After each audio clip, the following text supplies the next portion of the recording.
review, it's all about lines from start to finish. There are 3 different types of linear equations that we can look at. One of them is in standard form, another is slope-intercept form, and the third is point-slope form. So I'm going to show you all 3, and we're going to do some different example problems on each one. Make sure you read the question because it's going to tell you what form of the line it wants you to put your answer in. And it might ask you for some other stuff, so make sure you read the question carefully so you know all the things that you're supposed to do. Alright, standard form is up first. And at the end, if I forget, somebody remind me, I want to show you the formula sheet that I had for your quiz on Friday, because it's got some of these equations on it as well as the stuff from yesterday with the inequalities and the absolute values. So remind me to show you that so you can see what's on there. Alright, standard form says x and y on the left, number on the right. So let's make that a thing. Our x and y, so let's look at number 1. It says please put it in standard form. Are my x and y on the left? No. Okay, my y is, how can I move the x over? Yeah, let's subtract the 3x over. So I get negative 3x plus 2y equals 8. So now it's in standard form. Something with x, something with y, plain old number. It wants me to then identify what a, b, and c are. So a is what's in front of x, so a is negative 3. B is what's in front of y, and c is the standalone constant term, 8. So we need this piece of information, and then we also need our equation that's in standard form. So those are the 2 things that wanted. We don't do a lot of stuff in standard form. We kind of use that standard form more when we're working with quadratics or other things. So you're not going to see a ton of that tonight, but there are some questions. Next one is probably the one you're most familiar with, and that's slope-intercept form. And that's the equation y equals mx plus b.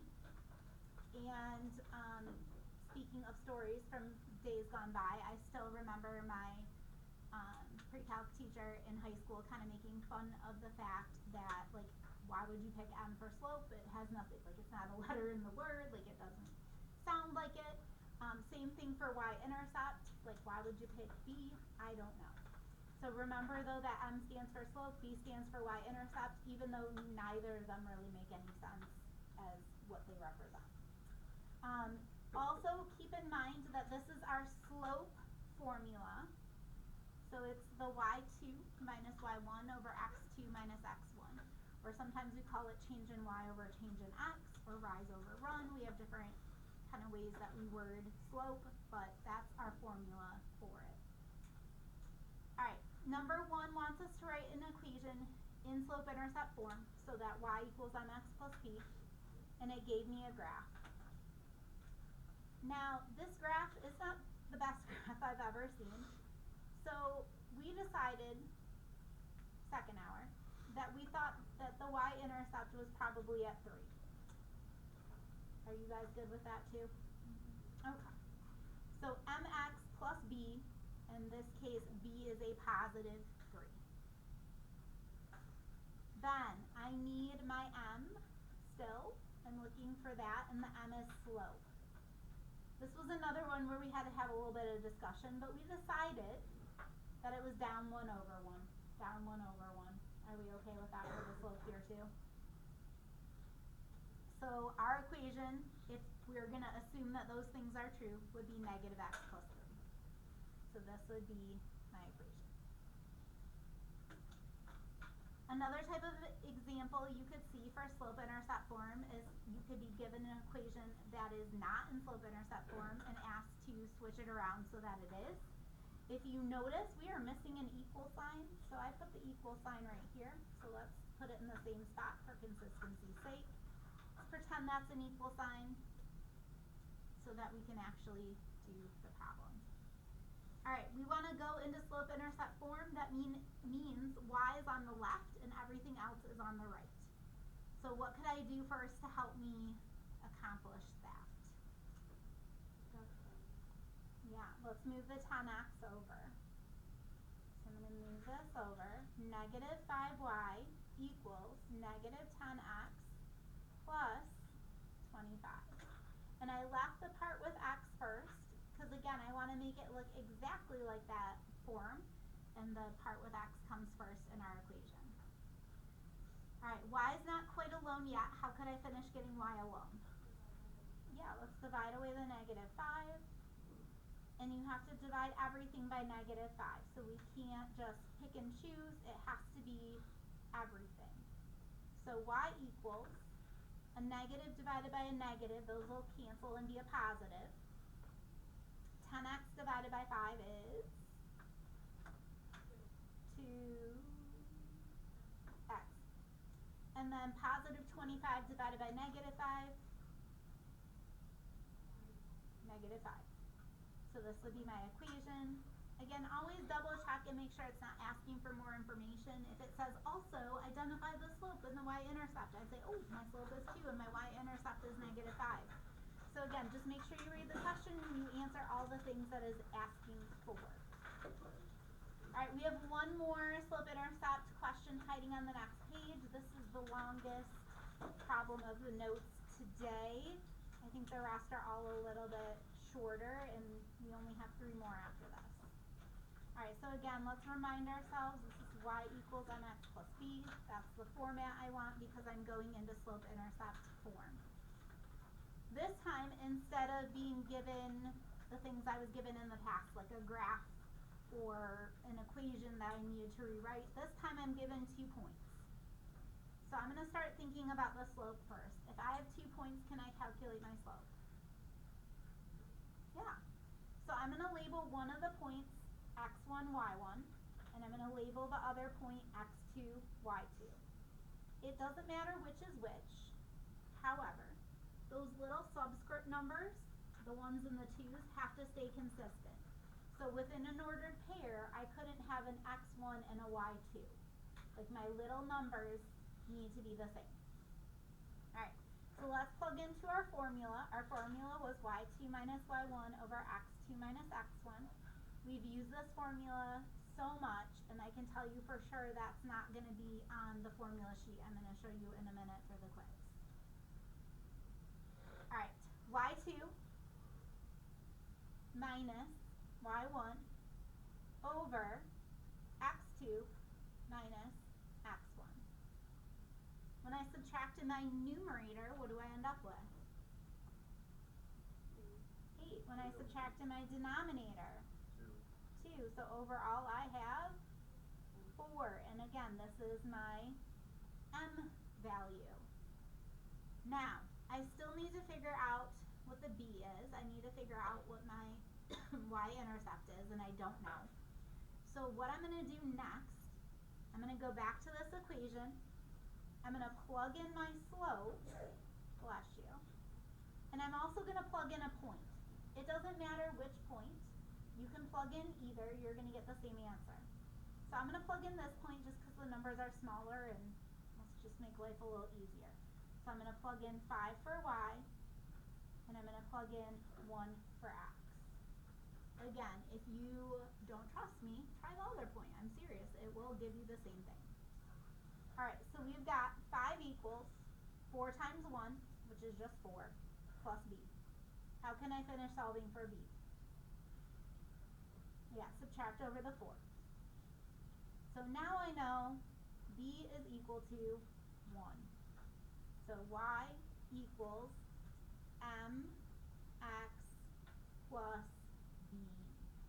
So in your equations, you should always have an x and y still, but everything else should be filled in. You shouldn't have any other letters.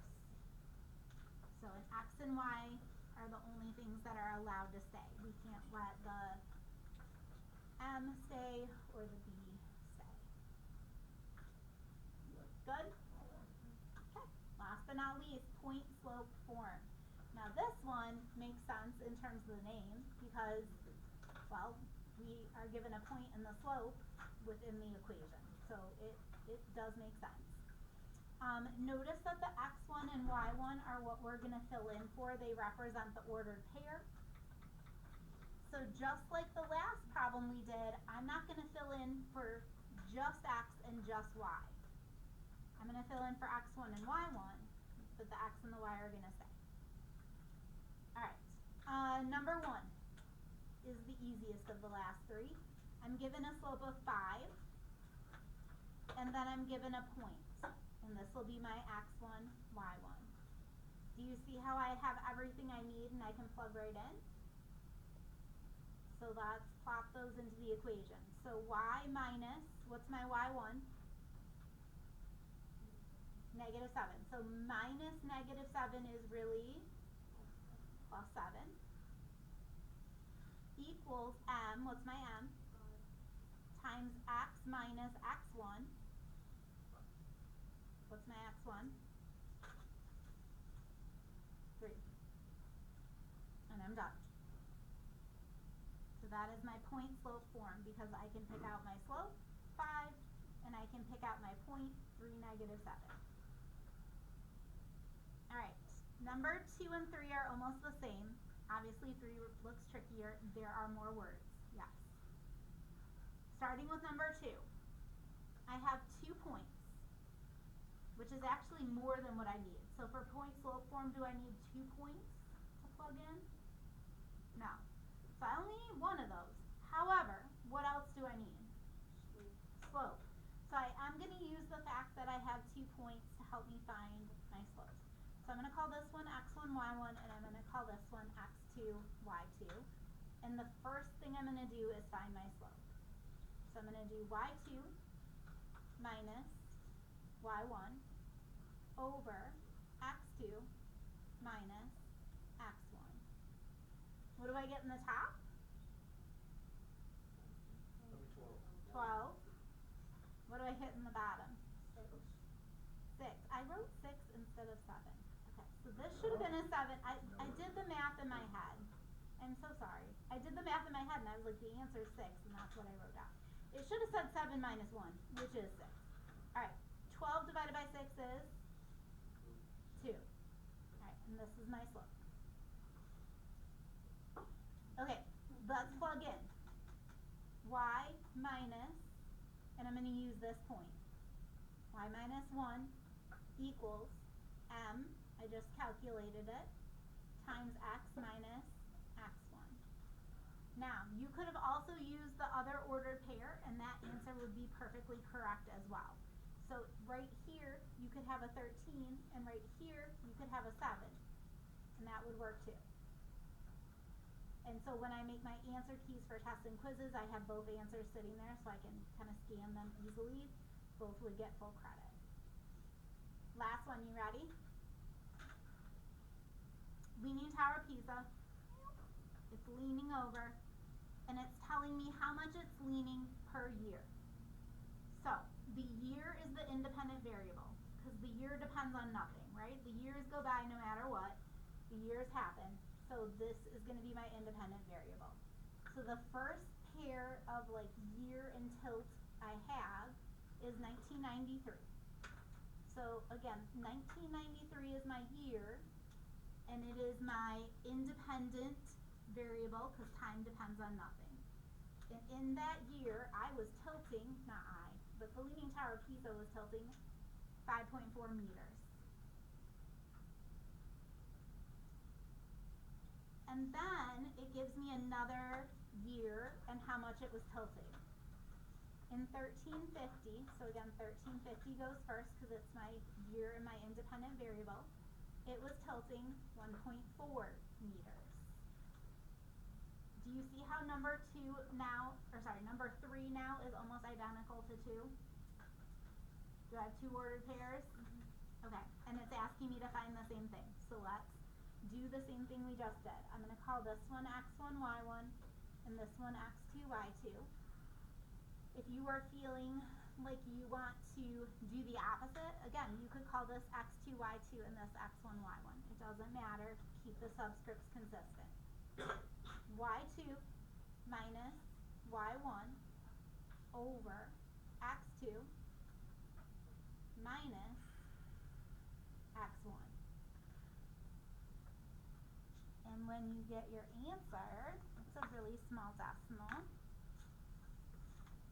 I wrote it down last hour, hold on. It is 0.006. So that's my slope. And now I'm going to go to write my equation. Again, it doesn't matter which point you pick. I'm just going to pick the first one because then they match exactly as x1 and y1. So y minus y1 equals m times x minus x1. And that would be my equation in point slope form. So we have homework tonight. I will put my book under the board and I will change it at some point. If you want to work faster than what I'm changing the book pages at, then you can go ahead and grab a Chromebook and use the online textbook, or if you have your own textbook, you can use that. Tonight's assignment, I know it says assignment 4 on the backboard, but it's actually 5. Page 97 to 98, numbers 1 to 12 and 17 through 24. Write that down first, and then I'm going to show you the formula sheet because I want you to know what is on here. And I also want it to be on the video because then that way you can go back and look at the video if you would like to see like what was on that formula sheet.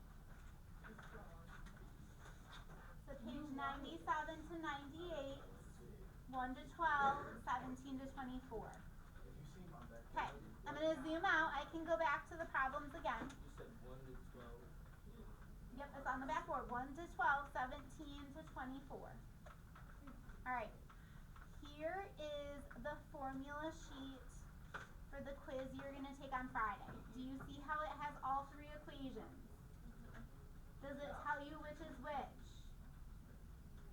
No, you need to know which is which. Like, okay, this is my slope-intercept, this is my standard. You need to know that. Do you see how it also has these values written out like we saw yesterday? Okay, I'm going to stop